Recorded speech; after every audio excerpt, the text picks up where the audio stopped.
Ìjọba Àpapọ̀ dá Akọ̀wé Àgbà Mẹta dúró, wọ́n ní Ayederu Ileeṣẹ ni wọ́n dá sílẹ̀.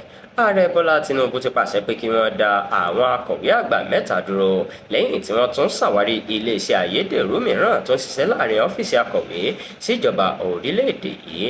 Àwọn akọ̀wé ìjọba tí ọ̀rọ̀ náà kàn ní MS Danjuma, Nanduku Gare àti Richard P. Penglemowa.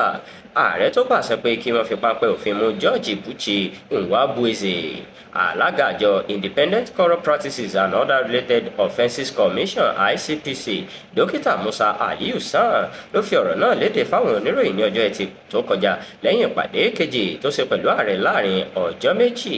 Aliyu sọ pé iléeṣẹ́ kántáfìtì tuntun táwọn tó ń ṣe àwárí ọ̀hún ṣiṣẹ́ lábẹ́ orúkọ National Brand Development and Made in Nigeria Special Project Office, àti pé wọ́n tún fún un ààyè láti máa lo ọ́fíìsì láì tẹ̀lé òfin àti láì sí àṣẹ ààrẹ níbẹ̀. Ó sọ pé àwárí náà wáyé lásìkò ìwádìí tó gbòòrò tí ICPC ń ṣe lórí ọ̀rọ̀ náà gẹ́gẹ́ bí ààrẹ ti pa láṣẹ fún alága ICPC tó sọ pé George Nwabueze ni ẹni tó wà lẹ́yìn iléeṣẹ́ ayédèrú ọ̀hún tó sì ń lo orúkọ oríṣiríṣi.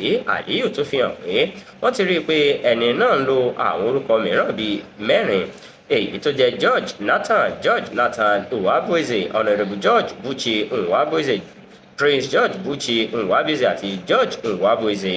Ó sọ pé ICPC ti bá ọ́fíìsì akọ̀wé sí ìjọba sọ̀rọ̀ láti gba àwọn àlàyé pàtàkì nípa iléeṣẹ́ ayédèrú náà àti pé wọ́n ti fi gbogbo ìdàgbàsókè tuntun náà hàn ààrẹ. Ó tún sọ pé lẹ́yìn àwárí náà, ààrẹ ti pa àṣẹ pé kí wọ́n mú Prince George Buchi Nwabueze lẹ́sẹ̀kẹsẹ̀ kí wọ́n sì dá àwọn akọ̀wé mẹ́ta náà dúró.